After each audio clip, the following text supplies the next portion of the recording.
Sir ఒకసారి అంటే మీరు అటాక్ చేసిన తర్వాత ఏదైతే అప్పుడు రాజశేఖర్ రెడ్డి గారు చాలా సార్లు అసెంబ్లీలోనే ఆయన ప్రకటించారు. ఎలా అంటే, "మా నాన్నని చంపినోళ్ళనే నేను వదిలేసాను. నాకు కోపం అనే నరం కట్టయిపోయింది" అని చెప్పి మాట్లాడిన పరిస్థితి. ఆయన పెట్టిన భిక్షగానే మీరు భావిస్తారా? లేదంటే దాని తర్వాత మీ మీద అటాక్స్ ఏమైనా జరిగిందా? లేకపోతే అండర్ గ్రౌండ్‌గా పార్థసారథి రెడ్డి అనే కుటుంబాన్ని ఏదన్నా చెయ్యాలనే ప్రయత్నం జరుగుతూనే వచ్చిందంటే ఏం చెప్తారు మీరు? రాజశేఖర రెడ్డి సీఎం అయిన తర్వాతనే మా మైనింగ్ ఏజెన్సీలన్నీ హ్మ్. చాలా కష్టపడి తొలగించినాడు. ఓకే. అతను సీఎం అయిన తర్వాతనే మా తమ్ముని కేసులో ముద్దాయిలుగా ఉండే ఈసీ ఎంగిరెడ్డి, వైఎస్ భాస్కర్ రెడ్డి కేసులు హైకోర్టులో కొట్టేయించి, రాయారెడ్డి కేసులో ముద్దాయిలుగా ఉండే మా బ్రదర్స్కు హైకోర్టులో కన్విక్షన్ ఇప్పించాడు. హ్మ్. రాజశేఖర రెడ్డి చనిపోయే వరకు మాకు 6 సంవత్సరాలు పెరోల్ లేదు ఎవరికి. ఓకే.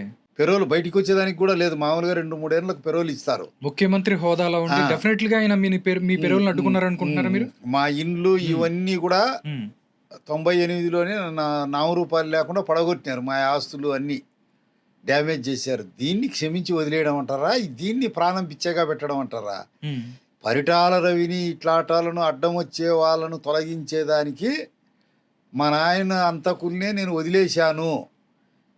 కోపం అనే నరం నాకు తెగిపోయింది అని చెప్పి ఇది సాకుగా పెట్టి హ్మ్. తనకు రాజకీయంగా ఎవరెవరు కన్నుకు తగిలే అడ్డంగా తగిలే పుల్లలు ఉన్నాయో వాటిని నుంచి తొలగించుకునే ప్రయత్నం తప్ప హ్మ్. వేరు కాదు. అంటే పరిటాల రవి కేసులో డెఫినిట్‌గా వైఎస్ హస్తం ఉందని చెప్తున్నారు మీరు ఇండైరెక్ట్‌గా? వైఎస్ హస్తం ఉంది, హ్మ్. జగన్ హస్తం ఉంది. జగన్మోహన్ రెడ్డి గారు. ఉమ్. అంటే డైరెక్ట్‌గా ఆయన అసెంబ్లీలోనే చెప్పాడు. ఎవరైతే ఉన్నారో నేను సీబీఐ ఎంక్వైరీ చేస్తున్నాను. దానికి సంబంధించి నా నా కుమారుడిది ఏదైనా తప్పుంటే ఉరిశిక్ష చేయండి మీరు అన్నట్టు కూడా ఆయన మాట్లాడిన పరిస్థితి ఉంది. ఆ, అంటే ఏ సీబీఐ కూడా క్లీన్ చిట్ ఇచ్చిన పరిస్థితి కదా! రాజశేఖర రెడ్డి కొడుకు జగను ఏం హరిశ్చంద్రుని వారసులై ఆ! నోరు తెరిచి అబద్ధము డబుల్ గేము. ఆ! సొంతం వాళ్ళ చిన్నాయన్నే నిద్రలో చంపినాడు. హ్మ్. భారతీయ యుద్ధ ధర్మం ఏం చెప్తుంది? వృద్ధులను, పసిపిల్లలను, వదిలేయండి. స్త్రీలను, అంగవికలను, పారిపోయే వాళ్ళని చంపకూడదని. ఆ!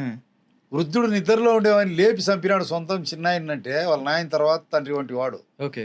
అతను మమ్మల్ని వదిలేయడమా? హ్మ్. ఇతను కానీ అతను కానీ ఓకే. వాళ్ళ ఆస్తులన్నీ గుంజుకొని సరిగా పంచియకుండా చెల్లెళ్ళను, అమ్మను అందరినీ అంత వేదనకు హ్మ్. గురి చేస్తున్నాడు.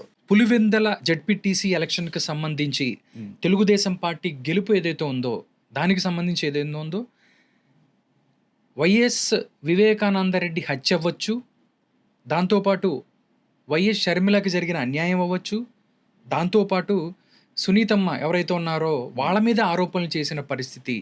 ఈ నేపథ్యంలోనే ఆ ప్రభావం ఈ ఎన్నిక మీద ఉందా అంటే ఏం చెప్తారు? ఉంది. మీరు చెప్పింది అక్షర సత్యం. హ్మ్.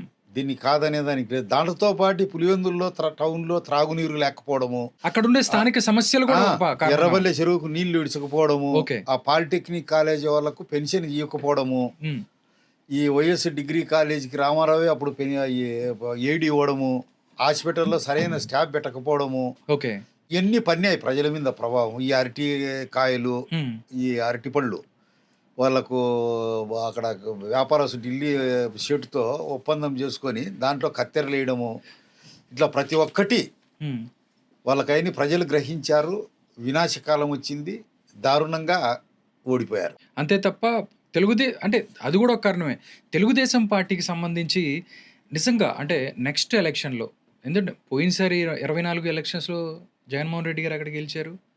ఫ్యూచర్‌లో ఒకవేళ నెక్స్ట్ 29 అవ్వచ్చు. ఎందుకంటే కడప చూస్తే అక్కడ మాధవిరెడ్డి గెలిచిన పరిస్థితి కనపడుతుంది.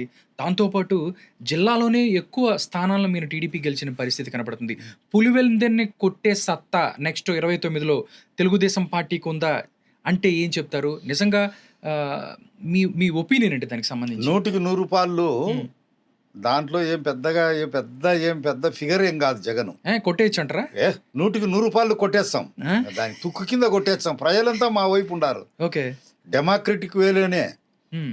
దానికి తిరిగే లేదు. హ్మ్. బంపర్ మెజారిటీతో తెలుగుదేశం పార్టీ 2029 ఎలక్షన్‌లో హ్మ్. చంద్రబాబు గారి నాయకత్వంలో, లోకేష్ గారి మార్గదర్శకత్వంలో ఇవి జయభేరి మోగిస్తాం. హ్మ్. విజయస్తంభాన్ని పులివెందుల నడిబొడ్డున ఆ! ధ్వజస్తంభం దేవాలయం ముందు నాటినట్టు విజయస్తంభాన్ని నాటుతాం, ఓకే. జయబేరి మోగిస్తాం. ఓకే. దానికి ఎలాంటి సందేహం లేదు.